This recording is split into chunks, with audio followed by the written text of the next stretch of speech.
Israel Gaza युद्ध में Israel के रास्ते बहुत कठिन है। इजराइल के बहुत सारे देश दुश्मन हैं। Gaza, Lebanon, Syria, Yemen, Iran और इराक जैसी ताकतें इजराइल के खिलाफ खड़ी हैं। इजराइल के हमलों का जवाब देने के लिए उसके दुश्मन नए नए हथियारों का इंतजाम कर रहे हैं और आत्मघाती लड़ाकों की भर्ती कर रहे हैं। अब हमास के अल कसम ब्रिगेड ने इजरायली सेना पर हमला करने के लिए अपने हथियारों में एक नया रॉकेट RPO-A शामिल किया है। रूस द्वारा निर्मित पोर्टेबल रॉकेट बहुत खतरनाक खूबियों वाला है। इस पोर्टेबल रॉकेट की अधिकतम रेंज 960 मीटर है।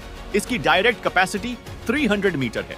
यह रॉकेट लॉन्चर युद्ध के मैदान में जमीनी युद्ध करने वाली सेना के लिए बहुत उपयोगी है। कंधे पर रखकर ही अपने टारगेट पर हमला किया जा सकता है। आपको बता दें कि जमीनी लड़ाई में इस्राइल कमजोर दिख रहा है क्योंकि उसे जमीन पर अभी तक कोई बड़ी सफलता नहीं मिली। ना तो हमास का कोई बड़ा नेता इस्राइल के हाथ आया है और ना ही अभी तक वो गाजा पट्टी पर कब्जा कर सका है।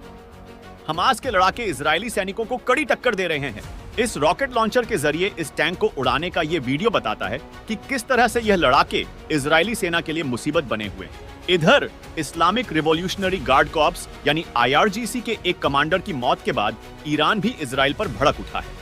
इजराइल को ठिकाने लगाने के लिए ईरान के IRGC की कुछ फोर्स अफगानी आत्मघाती हमलावरों की भर्ती कर रही है। ईरान ने भी अपने कमांडर की मौत का बदला लेने की कसम खाई है। ऐसे में इजराइल के लिए भी यह युद्ध बहुत आसान नहीं है। उसे हूती विद्रोहियों के हमलों से लेकर ईरान तक के हमलों को झेलना है। दूसरी तरफ युद्ध के कारण इस्राइल की अर्थव्यवस्था पर भी काफी दबाव बढ़ रहा है। इस्राइल की एजेंसी मोसाद के 4 एजेंट ईरान के अंदर गिरफ्तार हुए थे जो ईरान की खुफिया जानकारी इजराइल को भेज रहे थे। ईरान की जो सरकारी एजेंसीज थी उनकी जानकारी भी इस्राइल को भेज रहे थे।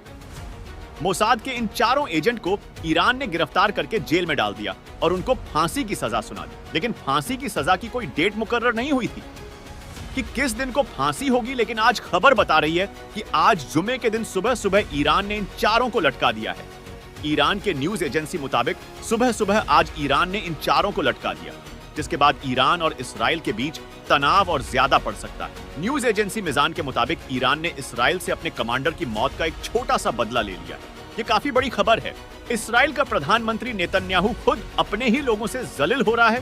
गाजा का जो भी सैनिक हमास के द्वारा घायल होकर हॉस्पिटल में जाकर एडमिट होता है वो नेतन्याहू का चेहरा भी नहीं देखना चाहता। आज यरूशलेम के एक हॉस्पिटल में जहां पर इसके सैनिक घायल रूप से हॉस्पिटल में एडमिट हैं, उन सैनिकों से मिलने गया, लेकिन उन सैनिकों ने भी इससे मिलने से मना कर दिया। आखिर वजह क्या है ये बताने की जरूरत नहीं है कि ने अपने सैनिकों को कैसे हमास के सामने मौत के मुंह में इन लोगों को धकेला है, इसीलिए तो वो मिलना नहीं चाहते हैं। दोस्तों, ऐसी ही और खबर सुनने के लिए इस चैनल को सब्सक्राइब जरूर करें और इस वीडियो को शेयर करें। धन्यवाद।